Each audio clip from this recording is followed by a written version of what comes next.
आज अच्छी और सच्ची खबरों की शुरुआत एक हौसला और हिम्मत वाली खबर से करते हैं। देखिए, वैसे तो कहा जाता है कि कोई भी काम ज्यादा कठिन नहीं होता, हौसला और हिम्मत हो तो हर लक्ष्य को हम हासिल कर सकते हैं। फिर भी विमान उड़ाने के लिए और उससे लैंड करने के लिए ट्रेनिंग की तो जरूरत होती है। लेकिन अमेरिका के फ्लोरिडा में एक शख्स ने, जिसे विमान उड़ाने का कोई अनुभव ही नहीं था, उसने मुसीबत के वक्त में न केवल विमान को उड़ाया बल्कि उसकी सेफ लैंडिंग भी करवाई, और ऐसा करके उसने अपने साथ 2 और लोगों की जान बचाने का काम किया है। अब इस खबर की हर तरफ चर्चा हो रही है, सभी हैरत में है कि ऐसा कैसे हो सकता है, लेकिन हकीकत यही है कि ऐसा हुआ। देखिए कैसे हुआ।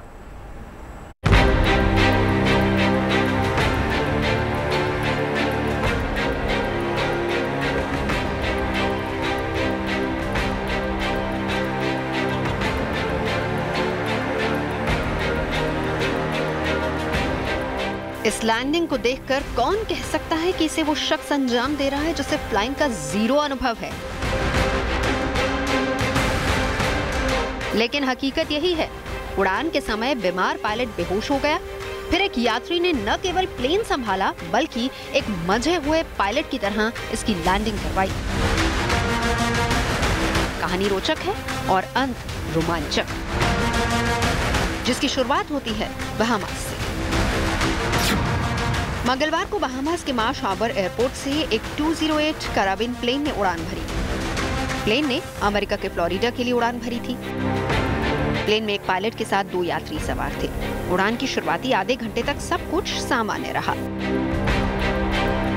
ये एक निजी उड़ान थी। मार्श हार्बर से फ्लोरिडा की दूरी जमीन से करीब 550 किलोमीटर है और हवा से इसे तय करने में करीब 2 घंटे लगते हैं। शुरू में सब कुछ ठीक था, लेकिन हवा में उस समय एक बड़ा खतरा पैदा हो गया जब विमान फ्लोरिडा से 112 किलोमीटर दूर था। उड़ान के दौरान पायलट की तबीयत अचानक खराब हो गई। पायलट की हालत इतनी बिगड़ गई कि वो प्लेन उड़ाने लायक ही नहीं रहा। तभी विमान में बैठे 2 यात्रियों में से एक ने पायलट की सीट संभाली और फ्लोरिडा के Fort Pierce air traffic control से संपर्क साधा। इस दौरान की पूरी बातचीत रिकॉर्ड भी हुई है। आप खुद सुनिए कि किस तरह एटीसी और उस यात्री ने मिलकर विमान की सेफ लैंडिंग करवाई।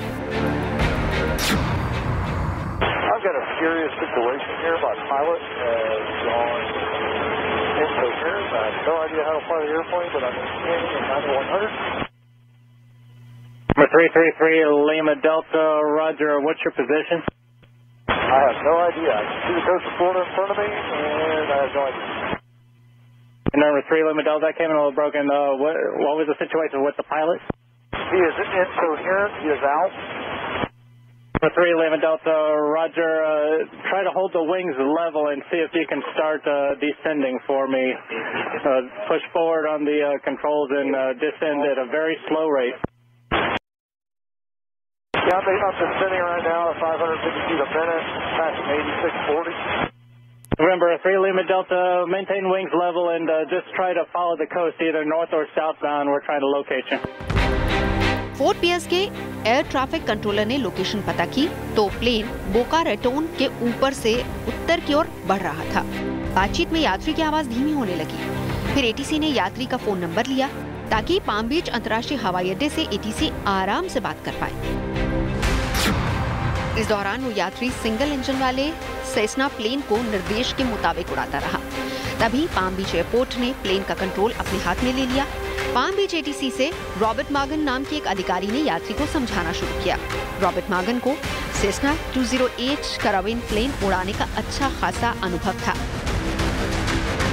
एयर ट्रैफिक कंट्रोल की समझदारी और प्लेन उड़ा रहे यात्री की सूझबूझ ने रंग दिखाया और नतीजा सबके सामने। Bureau report, good news today. अब वो यात्री कौन था नहीं पता, वो पायलट कौन था ये भी कुछ नहीं पता। इन दोनों का नाम छुपाया गया है क्योंकि अमेरिका की एविएशन एडमिनिस्ट्रेशन ने इस मामले की जांच शुरू कर दी है। लेकिन इस पूरे मामले में किसी को श्रेय जाता है तो वो है यात्री और एटीसी के अधिकारी, जिन्होंने सही निर्देश देकर यात्री को प्लेन उड़ाना समझाया और यात्री ने भी उसे पूरी तरह से फॉलो करके न केवल विमान उड़ाया बल्कि उसकी सेफ लैंडिंग भी करवाई। इसमें सबसे अहम है वो सेसना 208 कैराबिन प्लेन जिसे यात्री उड़ा रहा था। यह विमान कुछ अलग तरह का होता है, जिसे बाकियों के मुकाबले उड़ाना थोड़ा आसान रहता है। हमने सेसना 208 कैरावन विमान को लेकर विशेषज्ञों से भी कुछ जानकारी ली है। सेसना 208 जो है ये 10 से 14 लोगों को लेके जाता है और लगभग 1000 नॉटिकल माइल, मतलब 1900 किलोमीटर के लगभग इसकी रेंज है। और इसे उठने में या लैंड करने में हमें मात्र 1160 लगभग 1200 फीट की जरूरत है। मतलब एक अनप्रिपेयर्ड पे ग्रास स्ट्रिप से या रोड से या किसी भी माउंटेनस इलाके से ये उठ सकता है, उड़ा सकते हैं।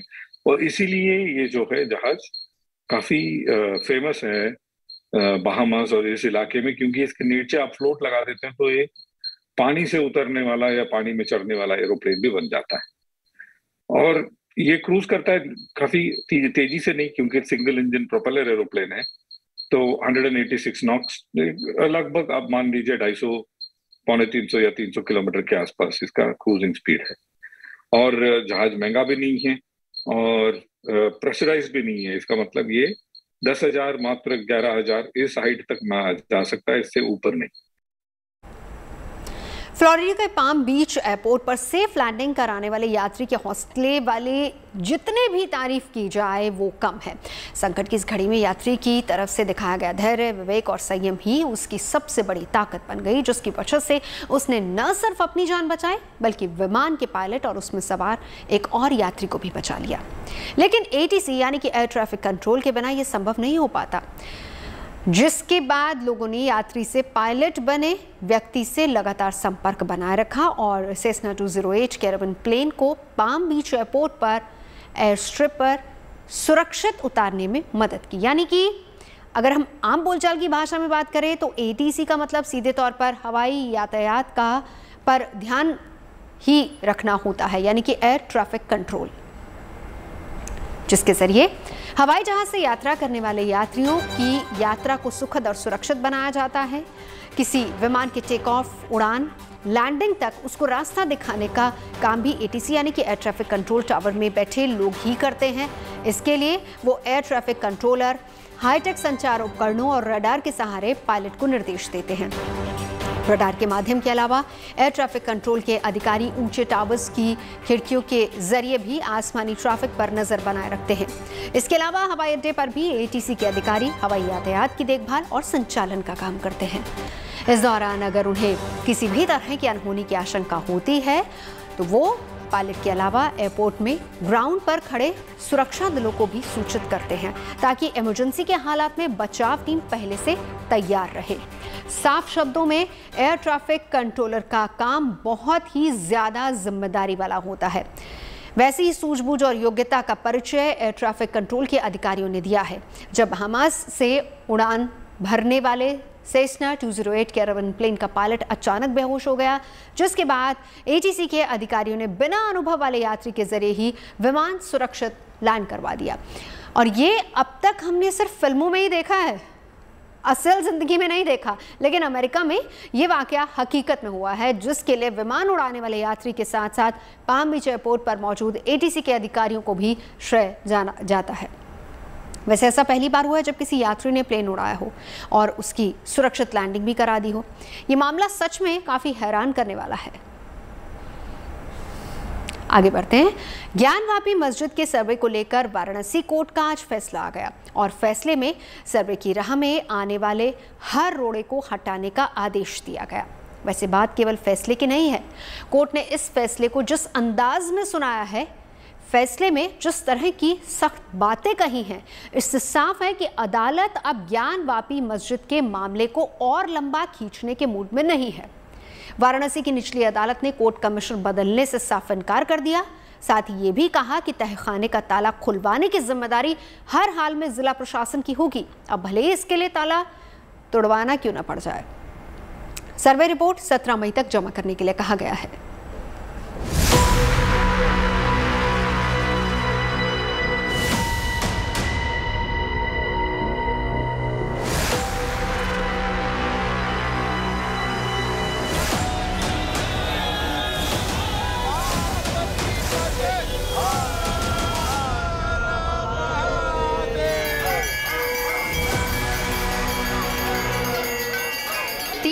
विवाद ही सही, वाराणसी कोर्ट ने ज्ञानवापी मस्जिद के सर्वे को लेकर चल रहे तमाशे पर पर्दा गिरा ही दिया, और वो भी इतने सख्त अंदाज में कि अब किसी ने विवाद खड़ा करने की कोशिश भी की तो उसकी खैर नहीं। श्रृंगार गौरी और बाकी विग्रहों को लेकर जिस सर्वे पर अड़ंगा लगा था उसे कोर्ट ने आदेश देकर हटा दिया है। सर्वे के लिए कोर्ट कमिश्नर अजय मिश्रा नहीं बदले जाएंगे। सर्वे के लिए 2 एडिशनल कमिश्नरों को तैनात किया गया है। सुबह 8 बजे से 12 बजे तक हर कोने का सर्वे होगा। फोटोग्राफी और वीडियोग्राफी कहीं भी की जा सकती है। सर्वे के लिए कमिश्नर कहीं भी जाने के लिए स्वतंत्र होंगे। काम में बाधा डालने वालों पर सख्त कार्रवाई होगी। 17 मई को सर्वे की रिपोर्ट कोर्ट में जमा करनी होगी। में स्पष्ट लिखा है ताला खोला जाए अन्यथा तोड़ा जाए। यदि नहीं खोला जाता है उसमें वैकल्पिक तौर पर तोड़ने का प्रावधान न्यायालय ने समय सौंपा है। प्रशासन जो है इस पूरी एडवोकेट कमीशन को पूरा कराएगा, दुरुस्ती से कोऑर्डिनेट करेगा। जहाँ जहाँ लास्ट टाइम लैप्स हुआ, जो हमने कोर्ट के सामने रखी बातें, और जो सरकार का पक्ष था कि आप स्पष्टीकरण दे दे तो हम अच्छे से करा सकते हैं, सरकार का पक्ष था, तो न्यायालय ने न्याय संगत मानते हुए स्पष्ट आदेश कर दिया है एडवोकेट कमीशन पूरी की जाएगी, तहखाने में जाया जाएगा। यदि अवरोध उत्पन्न करने का प्रयास किया जाता है उचित पुलिस कार्रवाई की जाएगी, उचित सुरक्षा कार्रवाई की जाएगी इसमें। नहीं, लेकिन ये तोड़ने, ताला तोड़ने, कौन सी ऐसी जगह है जहां ताला तोड़ने की नौबत? बैरिकेटिंग है, स्पष्ट बैरिकेटिंग है। एक ही ताला वहाँ पे हुआ है, वहाँ पर एक ही ताला मौजूद है। जो ताले को लेकर के अब तक विवाद चलता आ रहा था, जिसको लेकर के सरकार ने पक्ष रखा था कि ताला लगा हुआ है, ताले की चाबी हमारे पास नहीं, अंजुमन इंतजामिया के पास है, उसी को लेकर स्पष्ट किया है ताला खोलकर अन्यथा तोड़कर जाया जाएगा। विवाद उस समय शुरू हुआ था जब मुस्लिम पक्ष ने सर्वे पर सवाल खड़े कर दिए, क्योंकि सर्वे के लिए कोर्ट कमिश्नर अजय मिश्रा मस्जिद में जाना चाहते थे। मुस्लिम पक्ष ने कहा कि श्रृंगार गौरी मस्जिद की पश्चिमी दीवार की तरफ है, ऐसे में अंदर जाने का सवाल ही नहीं खड़ा होता। मुस्लिम पक्ष ने कोर्ट कमिश्नर की निष्पक्षता पर सवाल खड़े किए। फिर दोनों पक्ष कोर्ट गए और कोर्ट ने अपना रुख साफ कर दिया कि सर्वे अब होकर ही रहेगा। शुरुआत लड़ाई आप लोगों ने लड़ी थी श्रृंगार गौरी को लेकर, बहुत बड़ी जीत हुई आज हम लोगों की, और इसका अब जांच जो होगी तो भव्य मंदिर बनेगा। माँ शक्ति की जीत हुई। सत्य सामने आएगा, सत्य जो छुपा हुआ है, कई परतों में छुपाया गया था, वो सत्य सामने आएगा, और सत्य सामने आएगा तो सब जान जाएगा क्या है वो। क्या है? मंदिर है, मंदिर गौरी है, श्रृंगार गौरी। जहाँ शिव रहेंगे वहाँ शक्ति भी विराजमान रहेंगी, वहाँ शक्ति है। आज सब आप लोग बहुत खुश दिखाई दे रही हैं।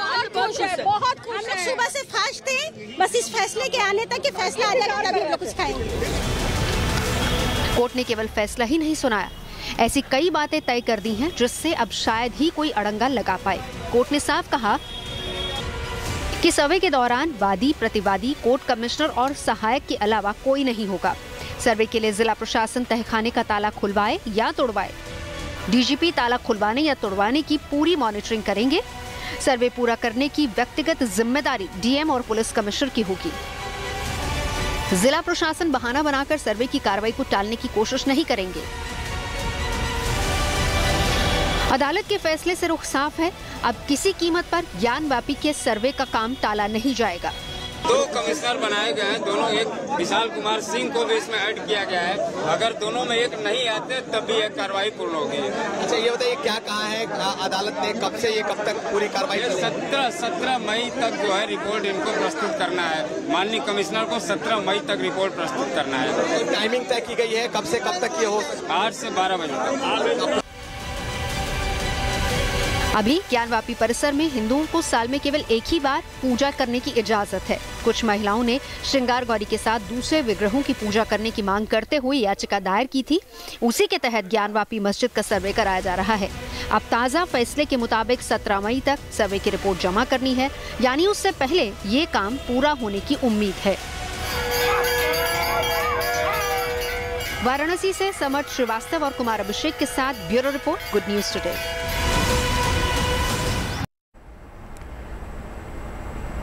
ये फैसला भले श्रृंगार गौरी की पूजा को लेकर हो, लेकिन ज्ञानवापी से जुड़े कई मामलों के लिए ये सर्वे बहुत अहम साबित हो सकता है।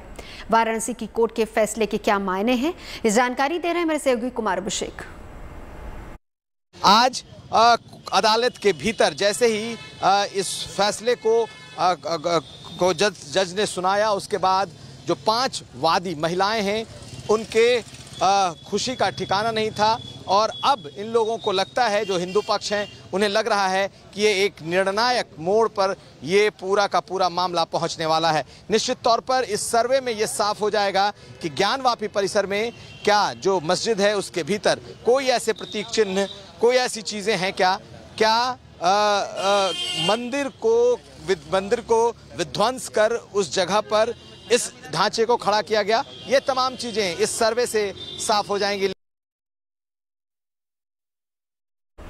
वैसे ऐसे तो ज्ञानवापी मस्जिद विवाद सदियों पुराना है, लेकिन चर्चा में ये मामला पहली बार 1991 में आया था, जब इसको लेकर वाराणसी कोर्ट में पहली याचिका दायर की गई थी। और उस याचिका में दावा यह किया गया था कि काशी विश्वनाथ मंदिर के एक हिस्से को तोड़कर उसके ऊपर ज्ञानवापी मस्जिद बनाई गई। काशी विश्वनाथ मंदिर के पुरोहितों के वंशज पंडित सोमनाथ व्यास समेत 3 लोगों ने वो याचिका दायर की थी, जिसमें यह दावा किया गया था कि औरंगजेब ने मंदिर के एक हिस्से को तोड़कर उस पर मस्जिद बना दी, लिहाजा ये जमीन उन्हें वापस लौटाई जाए। जिस पर साल 1998 में मुस्लिम पक्ष की तरफ से इसके खिलाफ हाईकोर्ट में अपील की गई और उसी साल अंजुमन इंतजामिया मस्जिद कमेटी की अपील पर इलाहाबाद हाईकोर्ट ने निचली कोर्ट की सुनवाई पर स्टे लगा दिया। इसके बाद 2019 में वाराणसी जिला कोर्ट में ज्ञानवापी मस्जिद परिसर का आर्कियोलॉजिकल सर्वे कराने की मांग वाली याचिका दायर की गई। 2020 में मस्जिद कमेटी ने ज्ञानवापी परिसर का ASI सर्वे कराने वाली याचिका का विरोध किया और इस मामले में फिर नया मोड़ तब आया जब 18 अगस्त 2021 को वाराणसी की 5 महिलाओं ने वाराणसी जिला अदालत में नई याचिका दाखिल की। इस याचिका के जरिए इन महिलाओं ने श्रृंगार गौरी के मंदिर में पूजा अर्चना की मांग की, जिस पर लोअर कोर्ट ने श्रृंगार गौरी मंदिर की मौजूदा स्थिति को जानने के लिए एक कमीशन का गठन किया। और इसी कड़ी में 26 अप्रैल को कोर्ट ने श्रृंगार गौरी की मूर्ति और ज्ञानवापी परिसर में वीडियोग्राफी कराकर सर्वे रिपोर्ट देने का आदेश दिया। सच जानने के लिए अदालत ने सर्वे के लिए एक कोर्ट कमिश्नर की भी नियुक्ति की थी, जिसके पिछले शुक्रवार यानी कि 6 मई को ज्ञानवापी मस्जिद परिसर में सर्वे शुरू हुआ लेकिन विरोध की वजह से वो पूरा नहीं हो सका। 6 और 7 मई को हुए सर्वे के बाद अंजुमन इंतजामिया मस्जिद कमेटी ने अदालत से कहा कि कोर्ट कमिश्नर निष्पक्ष नहीं है, इसीलिए उन्हें हटाया जाए। दूसरी डिमांड थी कि ज्ञानवापी में बैरिकेटिंग के भीतर तहखाने की वीडियोग्राफी का सर्वे ना हो। 3 दिनों तक दोनों पक्षों की दलीलें सुनने के बाद वाराणसी कोर्ट ने आज एक बड़ा फैसला सुनाया है। अदालत ने साफ कहा है कि न तो सर्वे का काम रुकेगा और न ही एडवोकेट कमिश्नर अजय मिश्रा हटेंगे। अजय मिश्रा के साथ कोर्ट ने 2 और कोर्ट कमिश्नर नियुक्त कर दिए हैं ताकि पक्षपात की कोई गुंजाइश ही न रह जाए, जिन्हें 17 मई तक सर्वे की रिपोर्ट पेश करने के लिए कहा गया है। और ऐसे में अब सबकी निगाहें 17 मई पर ही हैं, जब सर्वे की रिपोर्ट ज्ञानवापी के तहखाने में छिपे रहस्यों से पर्दा उठाएगी। फिलहाल यहां रुकेंगे एक ब्रेक के लिए। अच्छी और सच्ची खबरों का सिलसिला लगातार जारी है, देखते रहिए गुड न्यूज टुडे।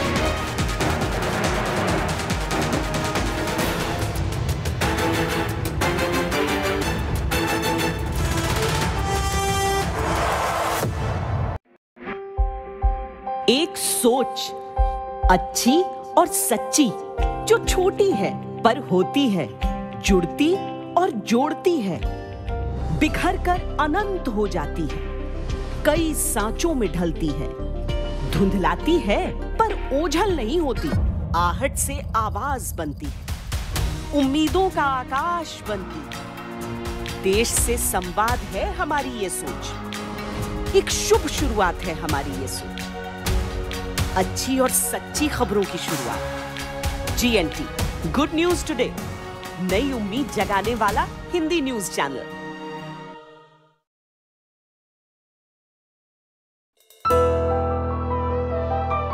नमस्ते, मैं हूं Ira Trivedi.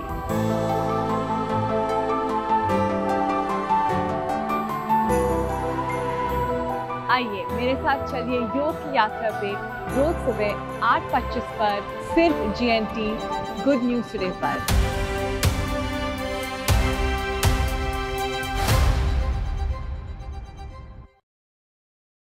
Good news today इसलिए अच्छा लगता है, इसके अंदर ना वो खबरों की मार धाड़ और चिल्ला चिल्ली नहीं है। कम से कम लोगों को खबरें तो आराम से सुनने को मिल जाए, इसके ऊपर उसके ऊपर ऐसे अच्छी सोच के साथ एक अच्छी शुरुआत की है, इसके परिणाम भी अच्छे आने चाहिए। वैसे अच्छी चीजों की मार्केट आजकल बढ़ रही है। देश देख रहा है अच्छी खबरें। गुड न्यूज टुडे, अच्छी खबर, सच्ची खबर। हमारी नजर से कोई भी खबर बचती नहीं, चाहे कहीं कोई खबर वायरल हो रही हो या कोई न्यूज ट्रेंड कर रही हो। खबरों के मेन्यू में लंच टाइम पर हम परोसेंगे ऐसी खबरें जो आपके काम की हैं, आपके सरोकार की हैं। मैं शगुफ्ता और मैं आदिति लेकर आएंगे आपके लिए सिर्फ जीएनटी पर। दुनिया अच्छाई पर टिकी है। बुराई तो इंसान को डराती है, लेकिन अच्छाई दुनिया चलाती है। मैं अनंत भट्ट आपके लिए लेकर आऊंगा अच्छी खबरें गुड न्यूज टुडे पर।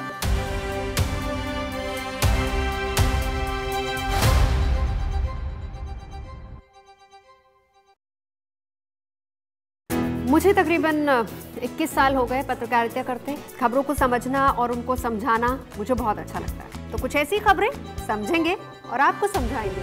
देखिए मेरे यानी नवजोत रंधावा के साथ गुड न्यूज टुडे में।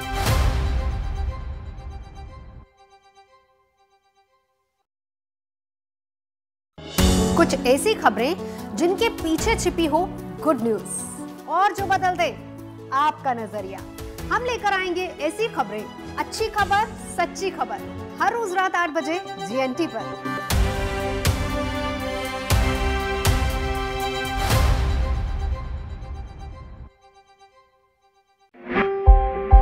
एक सोच अच्छी और सच्ची जो छोटी है पर होती है, जुड़ती और जोड़ती है, बिखर कर अनंत हो जाती है, कई सांचों में ढलती है, धुंधलाती है पर ओझल नहीं होती, आहट से आवाज बनती है, उम्मीदों का आकाश बनती है। देश से संवाद है हमारी ये सोच, एक शुभ शुरुआत है हमारी ये सोच, अच्छी और सच्ची खबरों की शुरुआत। जीएनटी गुड न्यूज टुडे, नई उम्मीद जगाने वाला हिंदी न्यूज चैनल।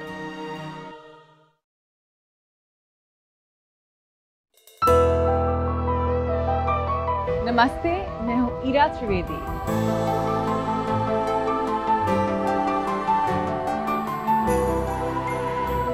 आइए मेरे साथ चलिए योग की यात्रा पे रोज सुबह 8:25 पर सिर्फ जीएनटी गुड न्यूज टुडे पर।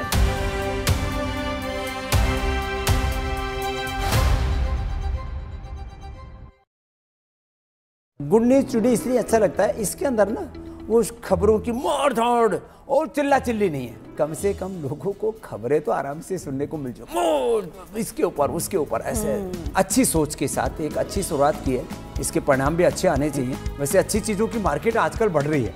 देश देख रहा है अच्छी खबरें। गुड न्यूज टुडे, अच्छी खबर, सच्ची खबर। हमारी नजर से कोई भी खबर बचती नहीं, चाहे कहीं कोई खबर वायरल हो रही हो या कोई न्यूज ट्रेंड कर रही हो। खबरों के मेन्यू में लंच टाइम पर हम परोसेंगे ऐसी खबरें जो आपके काम की हैं, आपके सरोकार की हैं। मैं शगुफ्ता और मैं आदिति लेकर आएंगे आपके लिए सिर्फ जीएनटी पर। दुनिया अच्छाई पर टिकी है। बुराई तो इंसान को डराती है, लेकिन अच्छाई दुनिया चलाती है। मैं अनंत भट्ट आपके लिए लेकर आऊंगा अच्छी खबरें गुड न्यूज टुडे पर।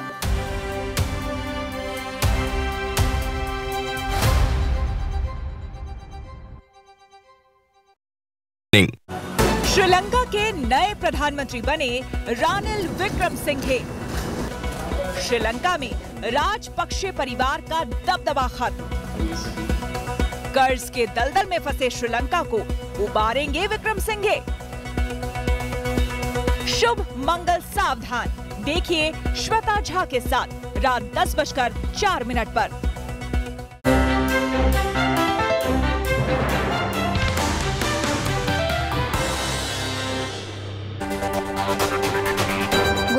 भरूच जिले में आयोजित उत्कर्ष समारोह में वीडियो कॉन्फ्रेंसिंग के जरिए जुड़े प्रधानमंत्री नरेंद्र मोदी सरकारी योजनाओं का लाभ पाने वालों से बात करते वक्त भावुक हो गए। और ये वाकया तब हुआ जब वो अयूब पटेल नाम के शख्स से बात कर रहे थे और इसी बातचीत में उस शख्स ने अपनी आंखों की बीमारी के बारे में प्रधानमंत्री को बताया। बातचीत आगे बढ़ी तो उसने अपनी बेटी के डॉक्टर बनने के सपने के बारे में भी प्रधानमंत्री को बताया। पिता और बेटी की बातों को सुनकर प्रधानमंत्री भावुक हो गए और इसके बाद उन्होंने बेटी के डॉक्टर बनने के सपने को पूरा करने के लिए मदद की पेशकश की।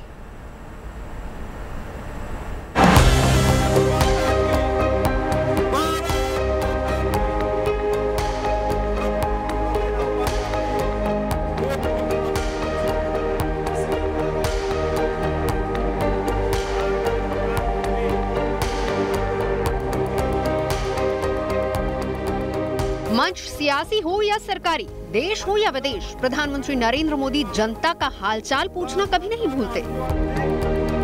और इस बात का साक्षी देश एक बार नहीं बल्कि कई बार बना है। गुजरात के भरूच जिले से आई इन तस्वीरों ने इस बात की गवाही एक बार फिर से दी है। मौका सरकारी कार्यक्रम का था। पंडाल में सरकारी योजनाओं का लाभ पाने वाले मौजूद थे। इस उत्कर्ष समारोह में प्रधानमंत्री नरेंद्र मोदी भी वीडियो कॉन्फ्रेंसिंग के जरिए जुड़े। कार्यक्रम आगे बढ़ा तो प्रधानमंत्री ने राज्य सरकार की योजनाओं का लाभ पाने वालों से बातचीत शुरू की, जिसमें पहला नंबर भरूच के रहने वाले अयूब पटेल का आया, जिनसे प्रधानमंत्री ने सरकारी योजनाओं पर बात की। और इसी बातचीत में अयूब ने अपनी आंखों की बीमारी के बारे में उनको बताया। आंखें बचपन से ही चली गई हैं क्या? ना जी सर, वो लास्ट 15 साल से। मैं सऊदी अरब गया था, वहाँ आंखों का ड्रॉप डाला था तो उसका मुझे असर हो गया, उसके वजह से विजन लो हो गया। अभी डॉक्टर क्या कहते हैं? अभी उसका कोई उपाय नहीं है, ग्लूकोमा हो गया है, तो अभी जो थोड़ा कुछ बचा है 5% तो वो टिका रहा है। अयूब की 3 बेटियां हैं और तीनों पढ़ने जाती हैं। अयूब के मुताबिक 2 बेटियों की पढ़ाई के लिए सरकार की ओर से स्कॉलरशिप भी मिला हुआ है। प्रधानमंत्री ने बेटियों के भविष्य को लेकर भी पिता अयूब से पूछा तो उन्होंने बड़ी बेटी को डॉक्टर बनाने के सपने के बारे में प्रधानमंत्री को बताया। तो इन बेटियों ने क्या सोचा है, क्या पढ़ करके क्या करना चाहती है? ये बड़ी लड़की का अभी रिजल्ट आया है, अभी 10 बजे वो 80% आया है और डॉक्टर बनना चाहती है। डॉक्टर बनना चाहती है? हाँ जी। पिता की बात सुनकर प्रधानमंत्री ने कार्यक्रम में आई अयूब की बड़ी बेटी आलिया से बात की, जिसमें उसने पिता की बीमारी की वजह से डॉक्टर बनने की इच्छा उन्हें बताई, मगर ये बताते हुए वो रोने लगी। ये देख प्रधानमंत्री भी भावुक हो गए और उनका गला भर आया। क्या नाम बेटा? आलिया। अच्छा बेटा, बताइए डॉक्टर बनने का मन विचार आया? पापा की प्रॉब्लम को देखकर। उसे नहीं बोला जाएगा, वो थोड़ा भावुक हो गई है। भेज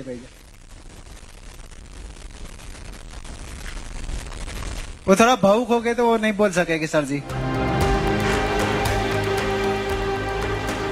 इस भावुक पल को देखकर कार्यक्रम में आए सभी लोग कुछ देर के लिए चुप हो गए। हालांकि प्रधानमंत्री ने फौरन ही अयूब और उनकी बेटी को ढांढस बंधाते हुए मदद की पेशकश की। ये बेटियों का सपना पूरा करना। हाँ जी, हाँ जी सर जी। हाँ, और कुछ कठिनाई हो तो मुझे भी बताना। ठीक है सर जी, ठीक है। एक बेटी के सपने को पूरा करने के लिए प्रधानमंत्री मोदी की ये बात सुनते ही वहां मौजूद लोगों ने तालियां बजाकर अपनी खुशी का इजहार किया। वैसे ये पहला मौका नहीं था जब प्रधानमंत्री मोदी इस तरह से भावुक हुए हों। इससे पहले भी वो कई मौकों पर भावुक हो चुके हैं। Bureau report, good news today.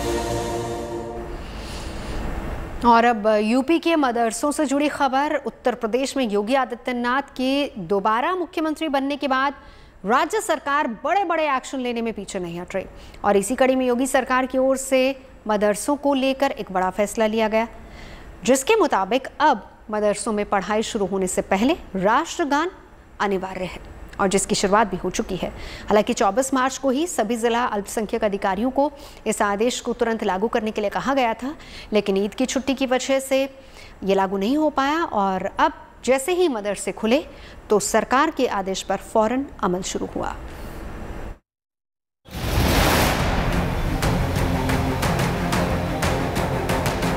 UP के सभी मदरसों में आज से राष्ट्रगान गूंजने लगा। ये नई पहल योगी सरकार के उस आदेश से हुई है जिसमें सूबे के सभी मदरसों में क्लास शुरू होने से पहले सुबह राष्ट्रगान जरूरी कर दिया गया है।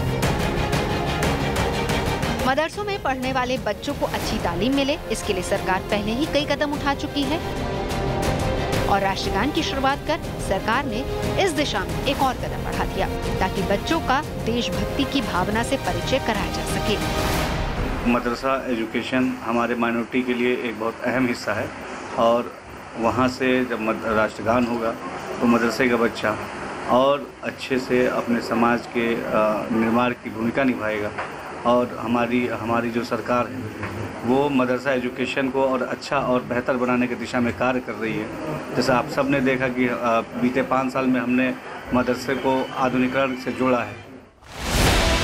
कॉन्वेंट या प्राइवेट स्कूल्स में दिन की शुरुआत सरस्वती वंदना से होती है या फिर वरदे वीणा वादिनी वरदे से होती है या फिर ओ माय गॉड हो। ठीक वैसे ही मदरसों में भी अलग अलग तरीके से शुरुआत होती है। कुछ मदरसों में अल्लामा इकबाल के लिखे गीत सारे जहां से अच्छा गाया जाता है तो कुछ जगह पर लब पे आती है बन के तमन्ना मेरी गाया जाता है। कुल मिलाकर मदरसों में भी दिन की शुरुआत तराने से ही होती है। हालांकि अब सरकार का आदेश लागू होने के बाद मदरसों में पढ़ाने वाले शिक्षकों ने भी इस पर अमल शुरू कर दिया है। फिर जब परीक्षा पूरी हो जाएगी 23 तक तो 23 के बाद नियमित सब कुछ जो कुछ सरकार के आदेश है वैसे ही यहाँ होगा। सरकार के आदेश की अवहेलना यहाँ नहीं होगी। हालांकि आदेश कुछ रोज पहले ही जारी कर दिया गया था, लेकिन रमजान की छुट्टियां होने की वजह से इसे लागू नहीं किया जा सका और अब जबकि छुट्टियों के बाद मदरसे खुले हैं तो राष्ट्रगान गूंजने लगा है। आशीष श्रीवास्तव के साथ bureau report, good news today. मदरसे आम सरकारी और प्राइवेट स्कूलों की तरह ही होते हैं और इन्हें इस्लाम की तालीम देने के लिए बनाया गया है, लेकिन 80 के दशक में कुछ मदरसों में दूसरे स्कूलों की तरह ही हिंदी, अंग्रेजी और दूसरी भाषाओं में पढ़ाई करवाई जाने लगी, लेकिन ये व्यवस्था कुछ ही मदरसों तक सीमित है। देश के ज़्यादातर मदरसों में अब भी सिर्फ इस्लामिक शिक्षा ही दी जाती है। पहले तो आपको हम ये बताते हैं कि देश में 2 तरह के मदरसे होते हैं। एक मदरसे वो हैं जो चंदे से चलते हैं, जबकि दूसरे वो हैं जिन्हें सरकार की ओर से फंड मिलता है। साथ ही मदरसों में भी हॉस्टल की सुविधा होती है, यानी कि छात्र वहाँ रहकर भी पढ़ाई कर सकते हैं। आमतौर पर प्राइमरी, हाई स्कूल, इंटरमीडिएट के बाद ग्रेजुएशन और पोस्ट ग्रेजुएशन के आधार पर पढ़ाई कराई जाती है, जबकि मदरसों में तैतानिया, फोकनिया और आलिया के स्तर पर तालीम दी जाती है। प्राइमरी स्कूलों को तैतानिया, जूनियर हाई स्कूल लेवल की पढ़ाई को फोकनिया कहा जाता है और उसके बाद आलिया की पढ़ाई होती है जिसमें मुंशी मौलवी, आलिम, कामिल और फाजिल की पढ़ाई शामिल है। इसमें सबसे पहले मुंशी मौलवी की डिग्री होती है जो सामान्य पैटर्न के हिसाब से ही 10वीं के बराबर होती है और इसके बाद आलिम की डिग्री होती है जो 12वीं के बराबर होती है, जबकि उसके बाद ग्रेजुएशन को कामिल और पोस्ट ग्रेजुएशन को फाजिल कहा जाता है। इसके अलावा लड़कियों के लिए अलग से मदरसे होते हैं जिन्हें कुल्लिया कहा जाता है। देश में इनकी संख्या बहुत कम है। तो जिस तरह कई स्कूल या फिर कहें कि राज्य सरकार से मान्यता प्राप्त होते हैं या फिर वो सीबीएसई या आईसीएसई बोर्ड से मान्यता प्राप्त होते हैं, ठीक उसी तरीके से मदरसों को भी अलग अलग राज्य सरकारों के मदरसा बोर्ड से मान्यता मिलती है। जैसे कि उत्तर प्रदेश में उत्तर प्रदेश मदरसा शिक्षा परिषद है।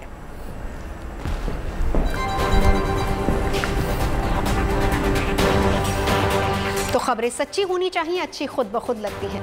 Navjot Randhawa signing off. आप सुनते रहिए गुड न्यूज और देखते रहिए गुड न्यूज टुडे।